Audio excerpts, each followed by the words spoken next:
한 주간 동안 주연의 군대 평안하셨습니까? 옆에 사람하고 인사합시다. 사랑합니다. 축복합니다.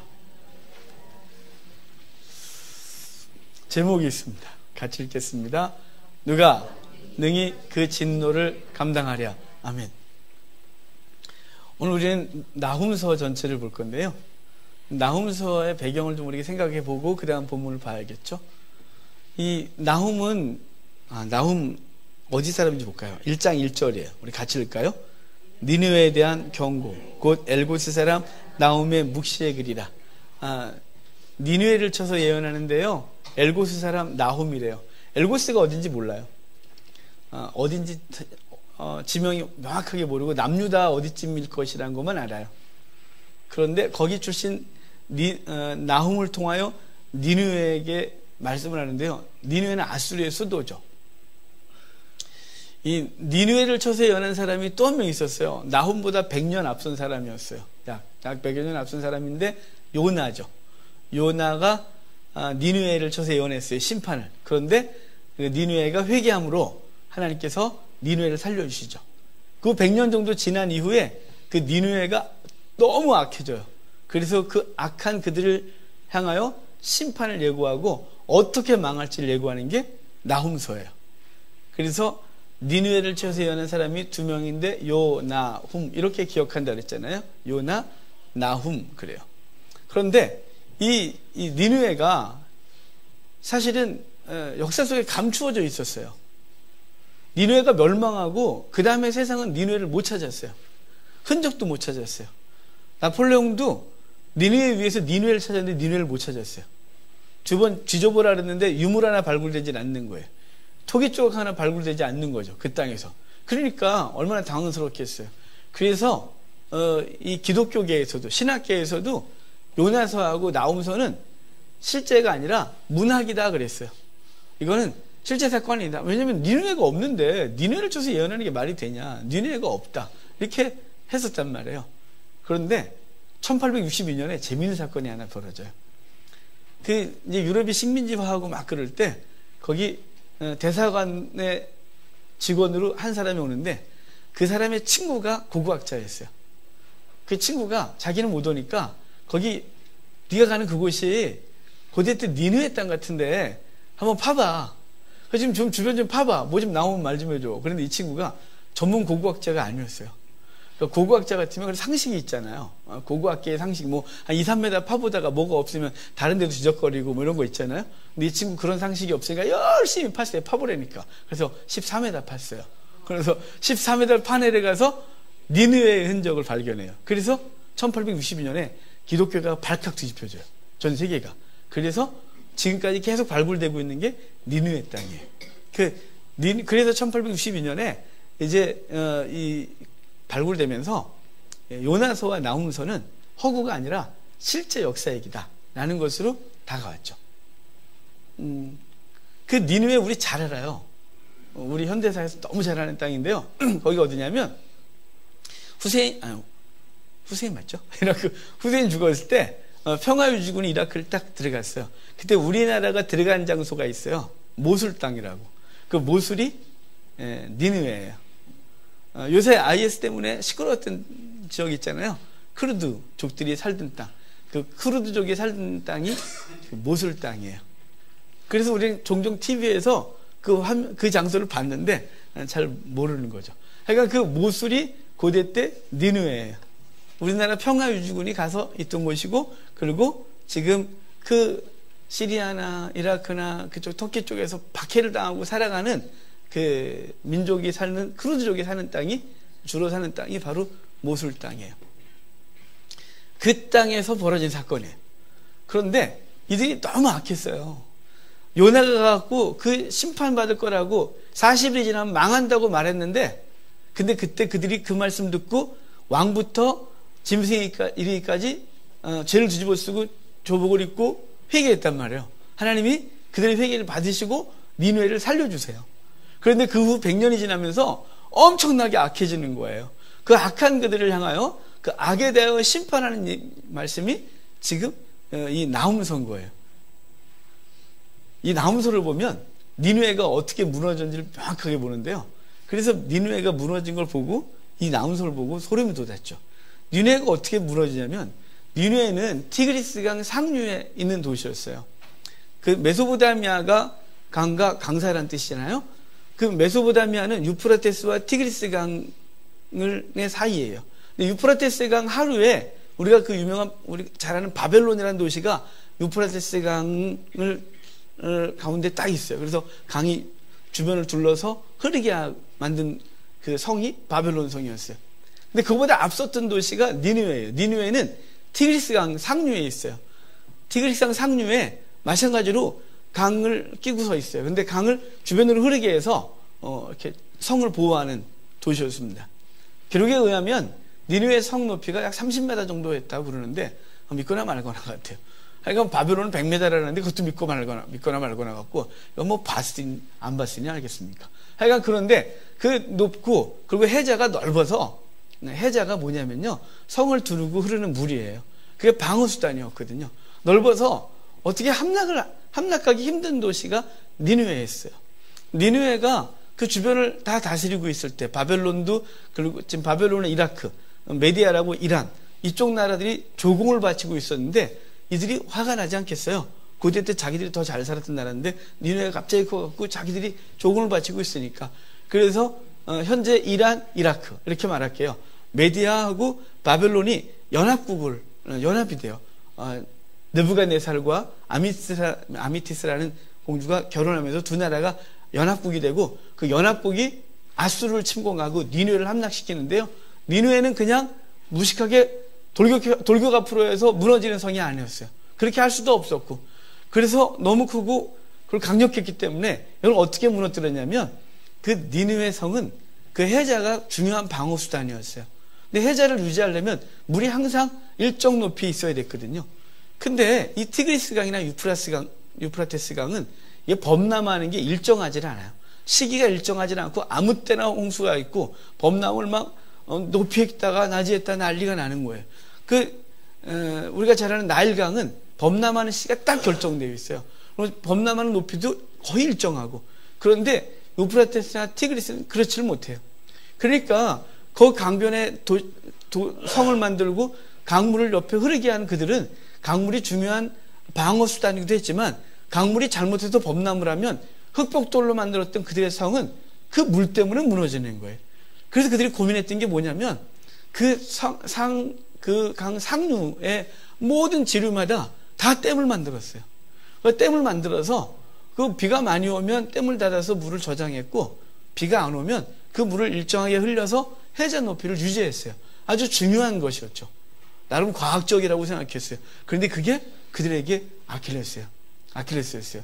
이 메디아하고 바벨론이 직접 성을 공격하지 않고 상류로 다 올라가서 그 댐들을 다 확보해요. 적은 인원들이 막고 있었던 걸 다 물리치고 그 댐을 확보한 다음에 동시에 터뜨려서 엄청난 물을 쏟아내고 그를 쏟아낸 것 때문에 성이 이제 무너지고 시간이 지나면서 그 유적이 물길을 막는 것 때문에 14m나 퇴적물이 쌓였던 거예요. 엄청난 넓은 지역에. 그래서 그 위에 아무리 찾아도 찾을 수가 없었던 것은 이 퇴적물이 높이 오랜 세월 동안 계속 쌓였었기 때문에 못 찾았던 것이죠. 자, 그런 얘기를 듣고 우리가 본문을 보면 지금 이 예언이 얼마나 확실하고 그리고 이 니느웨가 심판을 어떻게 받는지를 알 수가 있어요. 자, 우리 2절 3절입니다. 1장 2절 3절 같이 읽겠습니다. 여호와는 질투하시며 보복하시는 하나님이시니라. 여호와는 보복하시며 진노하시되 자기를 거스리는 자에게 여호와는 보복하시며 자기를 대적하는 자에게 진노를 품으시며 여호와는 노하기를 더디하시며 권능이 크시며 벌받을 자를 결코 내버려 두지 아니하시느니라.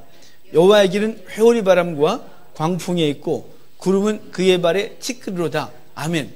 자, 지금 이 말씀을 시작하면서 여호와는 질투하시며 보복하신 하나님이다 이렇게 말하는 거예요.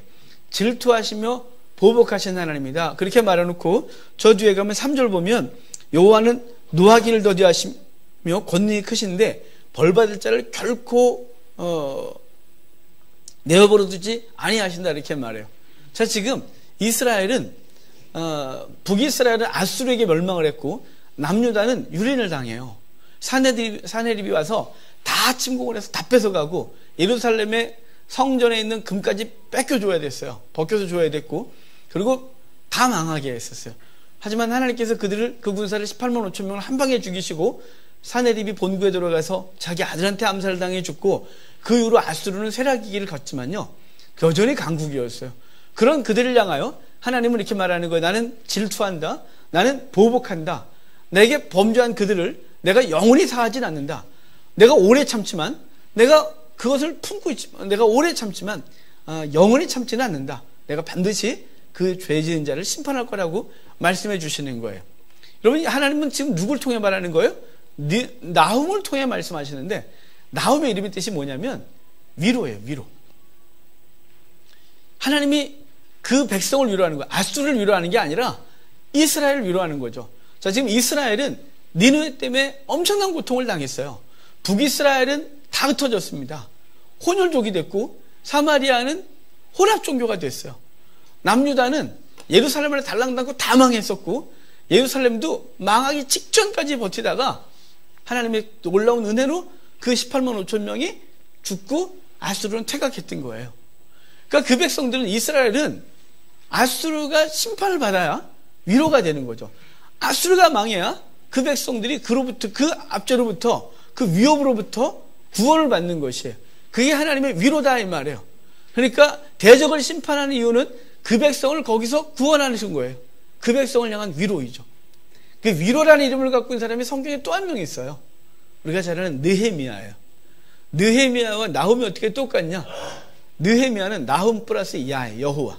그래서 여호와는 위로자시다 라는, 여호와는 위로다라는 이 말을 갖고 있는, 이름의 뜻을 갖고 있는 게 느헤미야거든요.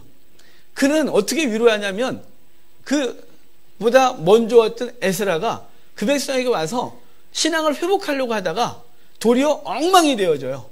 엄청난 고통을 겪고, 그리고 성이 회파되어지고 주변으로부터 공격을 당한 일을 당하는데, 느헤미야가 그 뒤에 와서 성벽을 52일 만에 재건하고 그 대적들을 딱 막아서는 것 때문에 그 백성들이 위로를 받아요. 그래서 여호와의 은혜를 구하고 에스라를 통하여 성경을 읽어달라고 하고, 성경을 읽고 영적 대각성동이 벌어져요. 바로 여호와의 위로, 느헤미야를 통하여 그 백성에게 주어졌죠. 지금 나훔을 통하여 그 백성을 위로하는데 어떻게 위로하냐면, 그 대적을 물리치고 그 대적의 손아귀로부터 그 백성을 자유케 함으로 위로해 주시는 거예요. 사실은 이 시대에 끊임없는 나훔 선지자가 활동을 해요. 하나님의 말씀이, 이 복음이 우리에게 주어지면서 우리 세상의 위협과 세상의 가치관으로부터 주님께서 우리를 건지세요. 근데 어떻게 한다고요? 세상을 반드시 심판할 거란 말이에요. 세상 가치관은 반드시 무너질 거예요. 그런데 성도들이 하나님을 알면서도 주께서 주는 이 진리가 우리 속에서 활동을 못한다는 이 안타까운 우리 속에 있어요. 여러분, 진리가 너희를 자유케 하겠다 그랬잖아요. 근데 누가 그러더라고요. 진리가 나를 억압한다. 그래서 왜? 그랬더니 예수님 안 믿을 땐 자유로웠는데 예수 믿고 나니까 왜 그렇게 하지 말라는 게 많아서 나를 억압한대. 내가 예수는 안 믿었으면 내가 지금 당장 이 환경에서 내가 이렇게 할 텐데 이러면서 힘들어하는 거예요. 여러분, 왜 힘드냐면 아직도 세상 가치관에 붙들려서 그분이 우리 속에서 활동을 못하는 거예요. 진리가 우리 속에 있음에도 불구하고 진리가 활동을 못하고 세상 가치관이 우리를 확 붙들고 있어서 우리의 최고의 가치는 돈, 우리에게 최고의 가치는 육체의 쾌락, 우리의 최고의 가치는 명예, 우리의 최고의 가치는 세상이 평가, 이것들이기 때문에 우리 속에는 진리가 진리로서 드러나지 못하고 여전히 진리는 거북하고 부담스러운 게 돼서 진리가 우리를 자유케 한다가 아니라 진리가 우리를 억압하고 불편하게 한다, 이렇게 농담 반 진담 반 하고 있다 이 말이에요. 그럼 진리가 여러분을 자유케 하십니까? 아멘 해야 되는데 아멘 하자니 아닌 것 같기도 하고, 여전히 나는 세상 가치관 앞에 여전히 넘어지고 불편한데 어쩌면 좋을까? 그렇죠? 여러분, 주님께서 우리를 위로하셨어요. 세상은 이미 무너졌고, 그리고 그분이 우리 속에 승리로 좌정하여 계신 거예요. 제가 이걸 나중에 결론 가서 더 말씀을 드릴게요. 하여간 그분이 그렇게 하시고 그들을 심판하시겠대요. 자, 우리가 6절은 이따가 맨 마지막에 읽을 거예요. 6절 좀 아껴둘게요. 자, 우리 8절 가봅시다. 8절 같이 읽겠습니다. 그가 범람하는 물로 그것을 진멸하시고 자기 대적들을 흑암으로 쫓아내시리라. 뭘로 한다고요? 범람하는 물로. 범람하는 물로 그것을 진멸하시고 그 대적들을 흑암으로 쫓아내시리라. 이렇게 말하는 거예요. 자, 범람하는 물로 니느웨가 무너지고요. 그것들을 슬픔 가운데로 몰아낼 거예요. 마치 주님께서 마태복음 25장에 분리비유 3개를 하셔요. 열처녀 비유, 달란트 비유, 그리고 양과 염소 비유라고 하면서 그 결론 부분에 그 하나님께서 인정하시는 그 충성된 자들은 주인의 즐거움에 참여한다 그러고, 그렇지 못한 자들은 쫓겨나서 슬프며 이를 갈미 있으리라 라고 하거든요. 바로 그 대적들을 그 넘치는 물로 그 대적을 진멸하고 그들을 흑암으로 쫓아내 영원히 슬피 울며 이를 갈미 있게 할 거를 말씀해주고 있는 것이에요. 하나님은 바로 니느웨를 그렇게 하겠다는 거죠. 자, 그런데 9절 봐요. 그러면서 9절 좀 볼게요. 9절 같이 읽어요. 너희는 여호와께 대하여 무엇을 꾀하느냐? 그가 온전히 멸하시리니 재난이 다시 일어나지 아니하리라. 여기 너희는 니느웨예요. 니느웨 너희는 여호와께 대해 무엇을 꾀하느냐? 자, 여호와께 대하여 꾀했겠어요? 그들은 이스라엘과 유다를 향해 꾀했겠죠. 이스라엘은 먼저 무너졌고 유다가 여전히 남아있어요. 그 유다 다 망했었는데 18만 5천 명이 한 방에 죽어요. 그건 성경에만 기록된 게 아니라 요세푸스의 역사책에도 기록하고 헤로드 특수의 역사라고 하는 그 책에도 기록되어 있는 사건이에요. 성경에서 여호와의 사자가 쳤다고 하는데 그 책에서는 전염병이 그들을 쳤다 그래서 18만 5천 명이 한 번에 죽은 사건을 역사가 기록을 해요. 근데 그들이 갑자기 전염병으로 죽었으니까 얼마나 화가 나겠어요. 그래서 유다를 다시 침공하여 빼앗고자 함이었죠. 그들이 그걸 계속 계획했었단 말이에요. 지금 그걸 말하는 거예요. 너희가 계속 그러고 있구나. 여호와를 대하여 너희가 꾀를 내고 있대요. 여러분, 주의 백성을 향하여 한 것을 여호와께 한 것이라 이렇게 말하는 거예요. 사울이 주님을 만난 장면이 있어요. 다메섹에서 예수 그리스도를 만나는데 주님께서 이렇게 말해요. 사울아 사울아 너는 왜 나를 핍박하느냐? 그럼 내가 언제예요? 내 백성이 한 거예요. 그건 나한테 핍박한 거래요. 여러분, 주님은 당신의 백성과 동의로 하고 있는 거예요. 여러분이 받는 박해는 주님이 받는 거예요. 여러분을 향하여 공격하는 모든 공격은 주님을 향한 공격으로 인지하시는 거예요. 그래서 그 대적들을 향하여 심판하시고 있는 거죠. 거기 보면 꾀하느냐? 그가 온전히 멸하시니 재난이 다시 일어나지 아니라. 여호와께서 그를 완전히 멸하셔서 다시는 두 번 다시 그들이 너희를 치지 못한다. 이스라엘을 치지 못할 것이라고 말씀하고 있는 것입니다. 자, 12절 같이 읽어볼까요? 12절 같이 읽어요. 여호와께서 이같이 말씀하시기를 그들이 비록 강하고 많을지라도 반드시 멸절을 당하리니 내가 전에는 너를 괴롭혔으나 다시는 너를 괴롭히지 아니하리라. 그가 숫자가 많을지라도 반드시 멸망을 당할 거래요. 내가 그것들을 깨뜨리고 그 결박을 끊을 거라고 말하고 14절 보겠습니다. 14절 앞부분만 같이 읽을게요. 나 여호와가 내게 대하여 명령하였나니 내 이름이 다시는 전파되지 않을 것이라. 자, 내 이름은 뭐냐면 니느웨라는 이름이 다시는 전파되지 않을 것이라 이렇게 말하는 거예요. 왜일까요? 니느웨를 심판하시기 때문에 니느웨라는 이름은 다시는 전파되지 않을 거래요. 저 뒤에 가면 흔적도 없이 사라질 거라 그래요. 그래서 역사 속에서 니느웨가 심판하고 나서 니느웨에 대한 기억이 사라지는 거예요. 그 니느웨가 성경에 기록이 있으니까 있냐 없냐고 해서 그 지역을 거기쯤이라고 뒤져보지만 아무도 못 찾았던 거예요. 주님께서 그 니느웨라는 이름은 다시는 전파되지 않을 것이다 라고 해서 하나님은 그를 심판할 걸 말씀해 주고 있는 것이죠. 자, 15절 갈까요? 그렇게 해서 우리에게 말씀하시는 거예요. 볼지어다 아름다운 소식을 알리고 화평을 전하는 자의 발이 산 위에 있도다. 유다야 내 절기를 지키고 내 서원을 갚을지어다. 악인이 진멸되었으니 그가 다시는 내 가운데로 통행하지 아니하리로다 하시니라. 아멘. 볼지어다 아름다운 소식을 전하는 발이 산 위에 있도다. 너는 서원을 갚으래요. 그 악한 것들이 다시는 내 가운데로 통행하지 못하리라 이렇게 말씀하세요. 자, 여기 서원을 갚으라 그러는데 이 서원이 뭐냐면 뭐 내가 하나님 앞에 뭘 드리겠나이다 뭐 이런 소원이 아니고 이런 거 있잖아요. 정말 꼴보기 싫은 어떤 거. 그럼 그러죠. 저놈이 망하는 꼴을 보면 내가 집을 팔아갖고 내가 동네 잔치를 벌이겠어 내가. 뭐 이런 거 있잖아요. 그 뭐 저 바다 건너 어디 뭐 저기 저 큰 땅덩어리 저거 어디 저도 그냥 큰 망해버렸으면 내가 그냥 확 기분 좋겠어. 내가 망하면 있잖아 내가 집을 팔아갖고 동네 잔치를 벌일게 막 이렇게 말했던 거 그거 지키래요. 준비하래요. 망할 거니까. 그들이 안쓰로 저거 망하면 내가 흔히 동네 잔치 벌일 건데 그거 준비하래요. 소원을 갚을지어다 그러는데 왜요? 그 기쁜 소식을, 아름다운 소식을 전하는 자의 발이 어디에 있냐면 성 위에 있대요. 산 위에 있대. 이 산에서 외치는 거죠. 망했다고. 아수르 망했어요. 이렇게 외치거려요. 그 발이 그 위에 있대요. 그럼 너 소원을 갚으라. 이렇게 말해주고 있는 거예요. 여러분, 이미 좋아요. 여러분은 이미 대적이 망했다는 소식을 들었는데 그렇게 기쁘지 않아요. 우린 어디서 그 소식을 외치셨냐면 갈보리 언덕에서 주께서 외치셨어요. 망했다고. 사단은 망했다고. 예수님이 갈보리 언덕의 십자가 언덕에서 우리의 죄를 짊어지고 죽으심으로 다시는 사단이 우리를 어떻게 할 수 없는 존재가 됐다고. 우리는 구원받았다고. 갈보리 언덕에서 시온산에서 그 아름다운 소식이 전파되고 있단 말이에요. 근데 우리 그거 못 들어. 여전히 우리는 죄 가운데, 그래서 사단의 노예 가운데 있는 거예요. 그래서 질질 끌려가는 거예요. 여러분, 이걸 요한계시록에 이렇게 외쳐요. 요한계시록 14장 가면 그 세상의 위협 앞에서 13장 가면 짐승이 위협을 하거든요.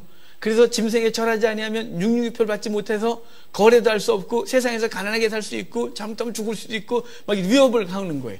사람들이 받아야 되나? 그럴 때 받지 마. 14만 4천 외에는 새 노래를 배울 자가 없느니라. 이렇게 말해놓고 천사 셋이 날아가면서 이렇게 외쳐요. 하나님을 경배해라. 바벨론 무너졌다. 육육유표 받지 마라. 이렇게 말해요. 자, 어디서 외친다고요? 천사가 날아가면서 외친다고요. 하나님을 경배해라. 바벨론 무너졌다. 육육유표 받지 마라. 이렇게 외치는 거예요. 지금 여기서 마치는 거예요. 산 위에서 외치는 거예요. 니느웨 심판받았다. 이제 그로부터 해방됐다고 말하는 거예요. 갈보리 언덕에서 주께서 십자가에 달려 죽으심으로 이렇게 외치는 거예요. 하나님을 경배하고 하나님을 찬송하라고. 사단은 무너졌다고. 그러므로 사단에 노예되지 말라고. 세상 노예되지 말라고. 세상 가치관 받지 말라고. 그거 받아도 세상 가치관으로 살아야 잘 살 것 같고 세상 가치관으로 살아야 이 땅에 성공할 것 같은 그 모든 표 받지 말라고. 이렇게 외치는 거예요. 산 위에 아름다운 소식을 전하는 자가 서 있다 이 말이에요. 그럼 우리로 하여금 네 손을 지켜라, 갚아라 이렇게 말하는 거예요. 이제 우리는 주의 백성으로 삶을 살면 되는 것이. 질질 끌려가지 마십시오. 세상을 위협할 뿐 아무것도 할 수가 없습니다. 여러분, 세상이 여러분을 위협하고 있는 것에 대해서 예를 한번 들어드릴까요? 세파트 별로 이렇게 도사합시다. 세파트가 못되지 않았으니까. 도사 이놈은 무식한 놈이라서 무식해요. 도사를 안 키워보셨죠? 저희 아버지가 어릴 때부터 도사만 키웠기 때문에 저희 집에 도사가 많았어요. 도사 정말 무서워요, 그놈들은. 근데 주인한테는 꼼짝을 못해요. 제가 몽둥이를 막 패버렸거든요. 도사가 막 이렇게 막 늘려 어떻게 쭉쭉 늘어나요, 이것들이. 근데 체인으로 묶어놔요, 걔네들은. 말뚝을 깊이 박아서 체인으로 묶어놔요. 안 그러면 이게 힘이 좋아서 잘못하면 이게 나가면 사고를 치니까. 그래가지고 체인으로 묶어놔요. 근데 그놈이 대문에 어디까지 오냐면 딱 오면 대문이 꽤 딱 오는데 거기 더 이상 못해요. 그러니까 사람들이 들어오면 대문에 들어오는데 이렇게 피하면 들어올 수 있거든요. 얘가 막 발을 이렇게 들어도 못 따요, 사람한테. 근데 얘가 으르렁으로 딱 붙으면 못 들어와요. 대문 밖에 절대 못 들어와요. 저 같으면 못 들어가요, 무서워서. 근데 저는 어떻게 알아요? 괜찮아요, 들어와요. 괜찮아요, 들어와요. 그럼 못 물어요. 막 그래도 못 들어와요. 사단이 어떠냐면 체인에 묶여있는 이 도사 같은 놈이에요. 우리를 향하여 막 찢어요. 으르렁거려요. 돈 문제가 막 으르렁거려요. 관계 문제가 막 으르렁거려요. 자녀 문제가 막 으르렁거려요. 미래의 두려움으로 막 으르렁거려요. 마치 죽을 것처럼. 근데 주님께서 이러는 거죠. 걱정하지 마! 걱정하지 마! 묶여있다 그거! 근데 묶여있는 건 하나도 안 보이고 으르렁거리면 그놈의 눈과 이빨만 보여갖고 벌벌 떨고 있는 게 세상에 굴복하고 있는 모든 사람인 거예요. 주께서 우리를 이기게 하셨어요. 절대 그것들이 우리를 해할 수가 없어요. 근데 지금 당장 그것 때문에 두려워서 아무것도 못하는 거예요. 아무것도 못하는 거예요. 장을 못 이루고 미래에 대한 두려움 때문에 오늘 우리에게 주께서 내게 주시는 평강을 다 잃어버리고 벌어지지 않을 일을 미리 걱정하면서 우리 염려하고 두려워 떨고 있는 거예요. 여러분, 이미 주님께서 선포하셨어요. 그분이 갈보리 언덕에서 완성하셨어요. 그리고 우리에게 이미 구원의 은혜를 주셨어요. 그리고 이제 우리는 주의 백성답게 살면 되는 거예요. 손을 갚는 거예요. 백성으로 사는 것이 우리에게 남아있다는 말이에요. 자, 쭉 넘어가 볼게요. 어떻게 망하는지를 2장부터 쭉 망하는 걸 얘기를 하는데, 자, 6절만 읽을게요. 6절 같이 읽어요. 강들에 수문이 열리고 왕궁이 소멸되며 그래요. 자, 6장은 그 파괴자들이 몰려왔대요. 메디아 바벨론이 아수르를 침공해서 무너뜨려요. 그러면서 그 바벨론과 메디아 군대를 막 묘사하는 얘기가 쭉 있다가 그들이 수문을 무너뜨림으로 수문을 터뜨려서 그 니느웨가 무너지는 얘기를 말하는 거예요. 강들의 수문이 열리고 왕궁이 소멸된 거. 그것 때문에 그 왕후와 여인들이 벌거벗은 몸으로 맨발로 끌려가면서 비둘기처럼 운대요. 비둘기처럼 운다 이 말은 구슬프게 슬프게 우는 얘기를 말하고 있는 거예요. 왜 끌려갈까요? 망했으니까. 왜 옷을 벗고 끌려갈까요? 노예로, 당시 정한 대로 노예를 끌고 갈 때 다 벗기고 맨발로 그리고 묶여서 끌려가니 그 슬픈 얘기를 하고 앉아 있는 거예요. 니느웨는 내가 이렇게 망해야 알겠다라고 분명히 말씀한 거죠. 8절 볼까요? 같이 읽어요. 니느웨는 예로부터 물이 모인 것 같더니 이제 모두 도망하니 서라 하나 돌아볼 자가 없도다. 옛날에 물이 모인 것 같더라 그러는데 물이 모인 것 같았는데 이미 이제 물이 모인대요. 그래서 성이 무너지는데 사람들이 서라고 막 누가 서요 그걸 죽으려고 다 도망가지. 다 도망가는 얘기를 쭉 하고 있는 거예요. 그러면서 11절 12절에는 그 니느웨를 다스리던 왕을 사자로 수사자로 왕비를 암사자로 그 왕자들을 새끼 사자로 묘사하면서 그것들이 지금 없대요. 망했으니까 다 끌려갔으니까. 그것들이 어딨냐? 그것들이 다 여기저기서 사냥감을 갖다가 다 그 저장해놓고 그것들이 먹고 뜯어먹고 그랬었는데 지금 하나도 없어졌대요. 니네의 완전한 멸망을 말씀해주고 있는 것이죠. 13절 후반에 눈으로 보세요. 내 파견자의 목소리가 다시는 들리지 아니하리라 하셨느니라. 내 파견자의 목소리, 니느웨가 사신을 보내면 그 사신의 소리가 얼마나 무서웠겠어요. 우리 조선이 중국에 그러고 있을 때 중국에 사신이 오면 얼마나 벌벌 떨었어요. 걔네가 또 몰려고 갈까, 요번에 또 뭘 뺏어갈까 막 이러면서 벌벌 떤다 이 말이에요. 그 사신의 소리가 들리지 않는데요. 유다 입장에서 아수르의 사신의 소리 너무 두려운 거였단 말이죠. 요구하면 그걸 들어줄 수도 없고 안 들어줄 수도 없고. 우리나라도 지금 그랬지 않습니까? 우리나라도 이 강대 국사에 껴서 무역 문제도 골치가 아프고 사들을 배치하자니 그렇고 안 배치하자니 그렇고 주둔군 돈을 얼마 1.5배 더 내는데 안 되자니 그렇고 내자니 그렇고 이 민족이 아프고 슬프지 않습니까? 여기 그런 거 사신의 소리가 들리지 않느냐? 다시는 그 소리 안 들린대요. 그 소리 안 들린대요. 이게 얼마나 큰 자유예요. 여러분 소리가 안 들려야 돼요. 사단의 소리가 여러분에게 안 들리고 그 참소가 안 들리고 오직 누의 소리만 들리면 주의 소리만 들려야 되는 거예요. 이게 이미 우리가 얼리리에요. 이미 준비돼. 이미 온 거예요. 이미 온 거. 이미 우리 속에서 구원의 완성이 됐는데 이미 주께서 우리 안에 거하시는데 우리는 그분의 소리가 그렇게 안 들리는지 모르겠어요. 마치 야곱 같아요. 야곱이 야복강가에서 창세기 32장에 보면 야복강가의 32장 1절에 하나님의 군대를 봐요. 군대. 그래서 거기 지가 이름을 붙여요. 마하나임이라고. 그 장소를 자기가 이름 붙여놓고 그 자리에 있었어요. 마하나임이라고. 그리고 형한테 사신 보내놓고 소식이 오는데 형이 400명 군대를 끌고 온다니까 마하나임은 하나도 안 보이고 400명 군대 안 보이고 덜덜덜 떠는 거예요. 400명 군대가 그 안에, 아니 400명 군대네. 여호와의 군대가 있는데 결국은 그 주님께서 야곱의 환도뼈를 부러뜨리고 나서야 하나님이 보이는 거예요. 엘리사의 사환이 아람 군대가 도단을 둘러섰을 때 엘리사는 하나님의 군대가 보이는데 사환은 얘는 아람 군대가 보이는 거예요. 덜덜 떠는 거예요. 그래서 하나님 앞에 부탁하여 눈을 뜨게 해요. 하나님의 군대를 보는 거예요. 하나님이 우리 속에 이미 승리를 주셨어요. 하나님이 우리 가운데 수도 없는 말씀을 주셨어요. 근데 왜 환난 속으로 환난을 만나면 하나님의 소리가 하나도 안 들려요? 왜 하나도 안 들리시고 뭐만 들려요? 환경의 소음만 들려요. 사단이 그 환경을 갖고 막 위협하면 그것에 눌려갖고 아무것도 못해요. 성도의 정체성을 싹 잃어버리는 거예요. 왜 그러시는 거예요? 하나님과 깊은 묵상이 평소에 없어서 그래요. 아침에 눈 뜨고 잘 때까지 세상 것만 생각하셨잖아요, 여러분이. 왜 목사들은 잘 안 넘어지는 줄 알아요? 넘어지고 싶어도 못 넘어져요. 왜냐면 새벽부터 하루 종일 이걸 봐야 돼요.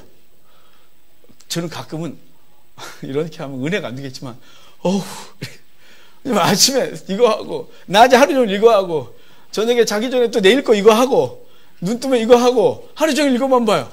그러니까 목사가 무너질 방법이 없어요. 왜냐면 무너지려면 하나님 말씀이 확 붙들어줘요. 무너지려면 주의 말씀이 확 붙들어줘요. 그리고 무너지려도 안 무너져요. 여러분 속에 하나님의 말씀이 있음을 기억하십시오. 여러분 속에 이미 구원의 능력이 있어요. 여러분, 하나님의 능력이 있어요. 세상이 위협해. 그 소리가 안 들려요. 안 들리겠다고 했잖아요. 다시는 그 사시는 소리가 안 들릴 거라고. 사단이 세상을 통해 우리를 위협하는 그 소리 안 들리겠다는데 자꾸 그 소리만 들리는 거예요. 우리가 이미 무너졌는데 그것들은 이미 무너진 거예요. 아까 요한계시록 얘기할 때 그게 과거 사건이에요. 바벨론 여전히 있는데 바벨론 무너졌다 이렇게 말해요. 여전히 있는데 무너졌대요. 하나님이 이미 무너뜨려 버린 것이. 그 하나님 말씀을 선 사람들은, 하나님과 충만한 관계 속에 있는 사람들은 세상 가치관에 절대로 무너뜨리지 못하는 존재가 되어 있다 이 말이에요. 여러분, 승리하시길 바랍니다. 3장 1절 볼까요? 같이 읽어요. 화 있을진저 피의 성이요 그 안에는 거짓이 가득하고 포악이 가득하며 탈취가 떠나지 아니하는도다. 자, 피성이래요. 우리 지난주까지 2주 동안 봤던 미가서 보면 예루살렘을 피성을 했어요. 피로 건축했다고. 근데 여기는 니느웨를 피성 그래요. 우리 다음 주에 볼 하박국에 보면 하박국은 바벨론을 피성 그래요. 피성은 누군가를 이렇게 짓누르고 세운 성을 피성이라고 그랬잖아요. 누군가를 압제하고 세운 거예요. 누군가의 눈물과 피를 전제로 세운 거예요. 악한 방법으로 세운 자신의 삶의 성들을 피성 그러는 거예요. 그 피성은 반드시 무너져요. 여러분, 성도는 그러면 안 돼요.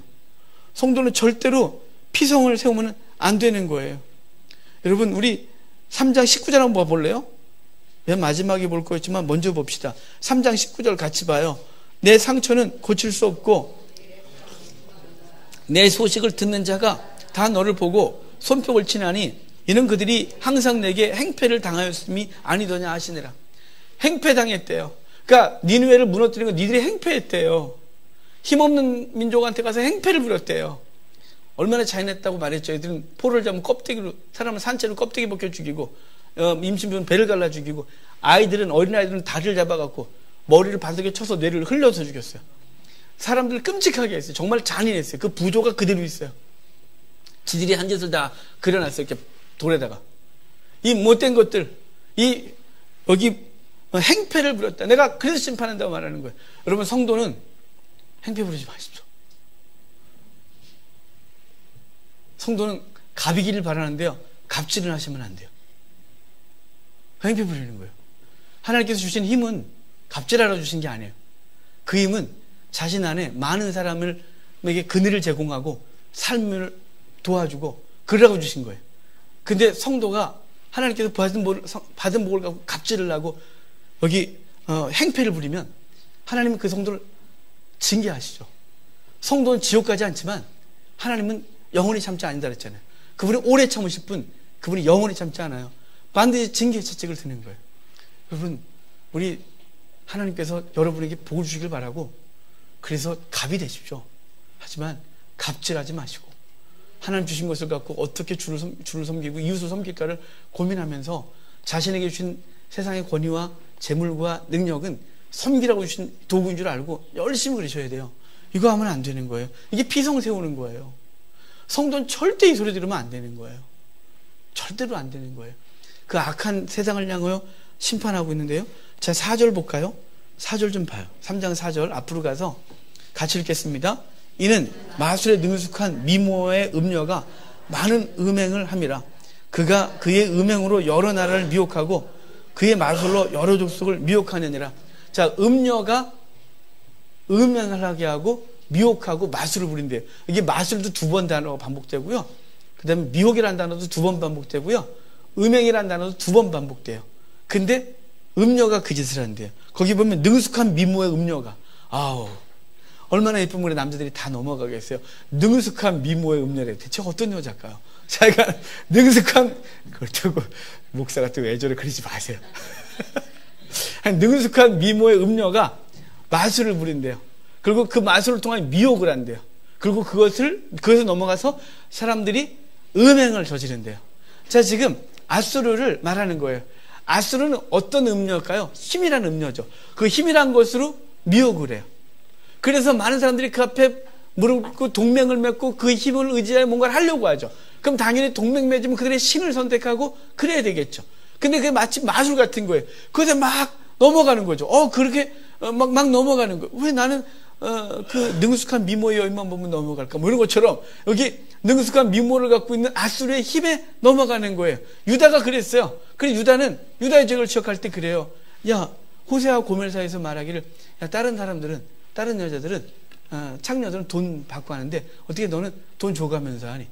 애굽의 하체, 바벨론의 하체, 아수르의 하체, 그 큰 것을 추구하면서 돈 줘가면서 그 짓을 한대요. 음행에 넘어간 거예요. 그래서 그 음녀가 유혹을 하면 그 유혹이 마술처럼 팍 들어가서 그래갖고 결국은 음행까지 가게 된대요. 그래서 너네는 심판받아야 된대요. 내 백성을 미혹했고 내 백성을 마술에 빠지게 했고 내 백성이 음행하게 했기 때문에 너는 망해야 된대요. 그래서 아수르를 심판하겠다고 하는 거예요. 왜 하나님이 세상을 심판할까요? 요한계시록에 세상을 음녀라고 말해요. 음녀가 유혹해요. 그래서 성도들이 미혹을 당해서 음행을 저지르는 거예요. 하나님과 관계 속에서 무너지는 거예요. 세상이, 사단이 우리로 하여금 미혹해요. 뭘로요? 돈으로요. 그 돈이 이렇게 세고, 마술을 부리는 것 같으면 막 넘어가는 거예요. 이렇게. 성공이요. 좋은 학교요.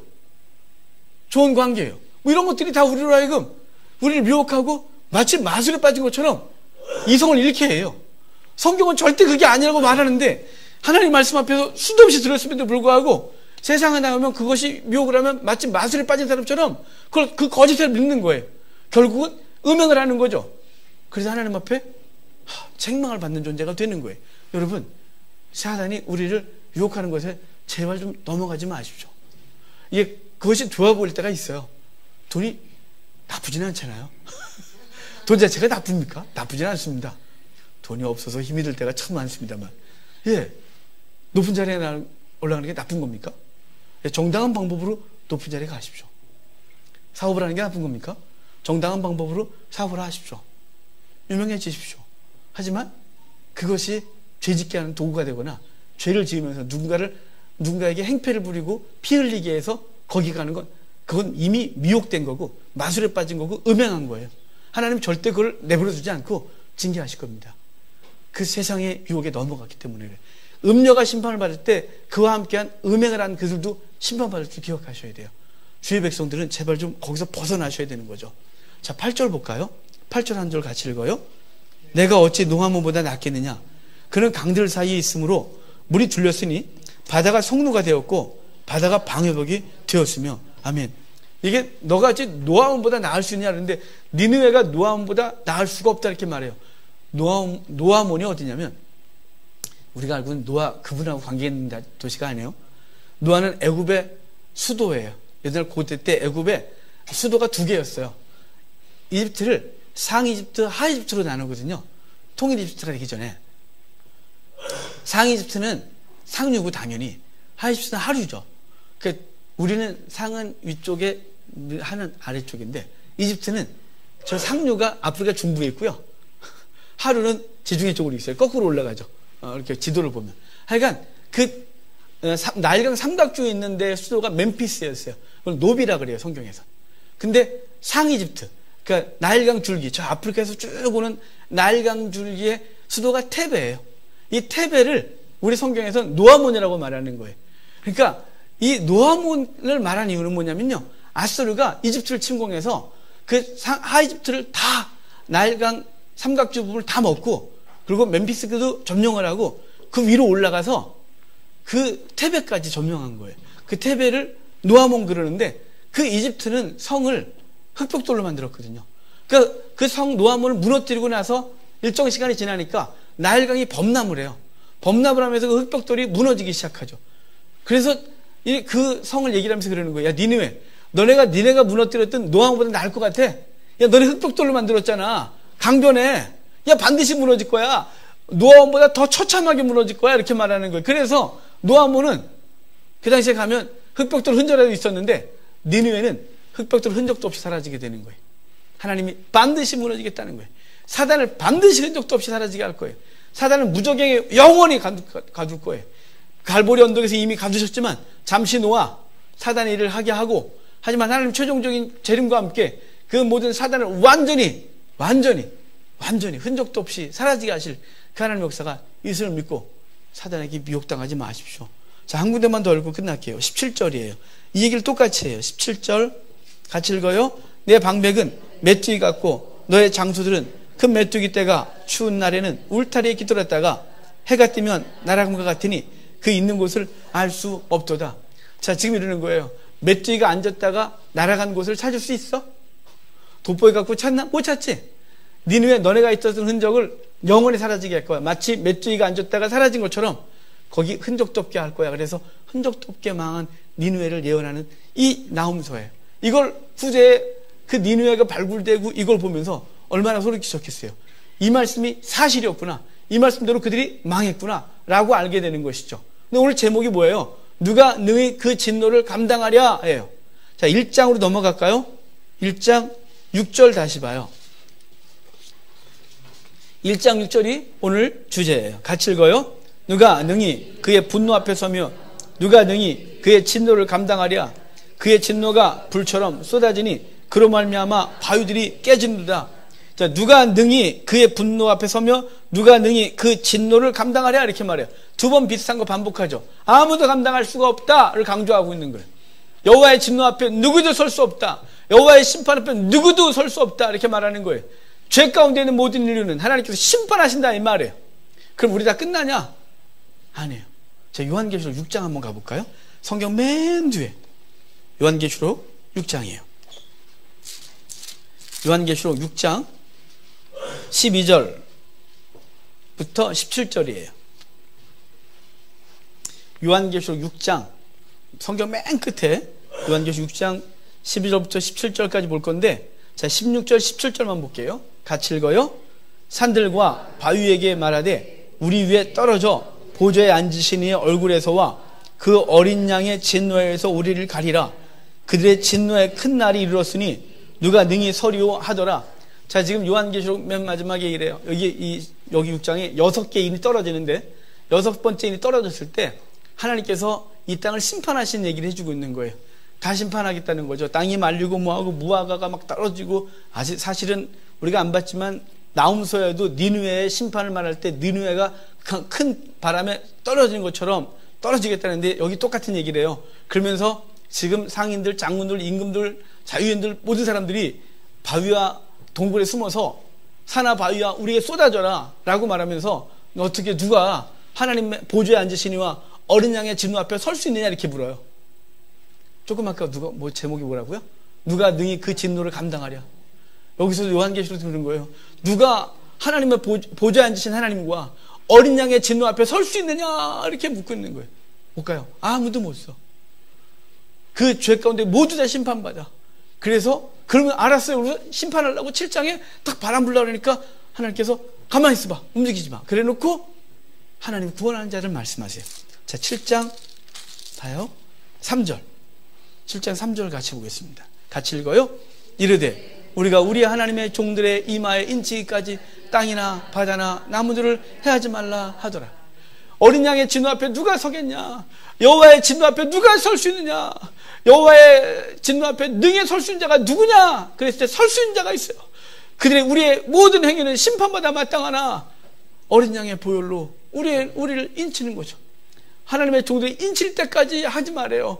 그 인친 걸 저주의 가면이래요. 저들은 누구입니까? 그랬더니 자, 거기 14절 7장 14절 같이 읽어요.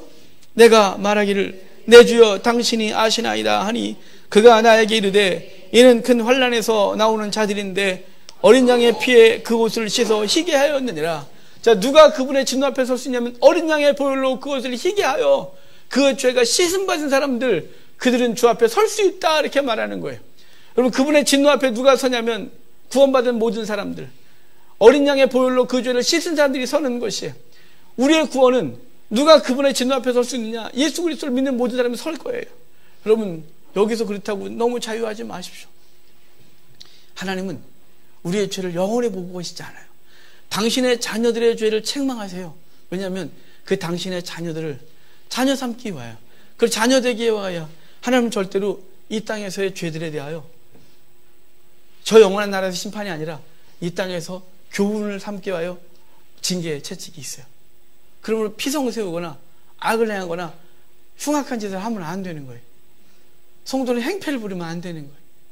성도는 하나님 바로 사셔야 돼요. 이미 구원받은 자답게 사셔야 되는 거예요. 선을 행해야 되는 거예요. 예수 그리스도를 믿음으로 구원받은 그 자는 어떻게 살아야 되는지를 알고 살기로 작정했잖아요. 우리 그렇게 살아야 되는 거예요. 우리는 영원한 진노 앞에 서지 않아요. 우리는 그분의 그 진노 앞에서 그 예수 그리스도가 우리 안에 거하시고 그 영이 우리 가운데 거하심으로 생명력의 이름이 기록되었고, 그래서 우리는 그분 앞을 통과하여 영원한 나라에서 그분과 잔치를 벌일 거예요. 하지만 여러분, 이 땅에 사는 날 동안 하나님의 공의가 우리 삶 가운데 있다는 사실을 기억하고 하나님 앞에 바르게 사십시오. 세상에 미혹당하지 마십시오. 사단에게 미혹당하여 죄짓지 마십시오. 하나님 이미 승리하게 하신 그 놀라운 은혜, 그분의 은혜를 우리가 붙들고 말씀 붙들고 세상에서 성도답게 사는 저와 여러분 되길 주님 축복합니다. 다 같이.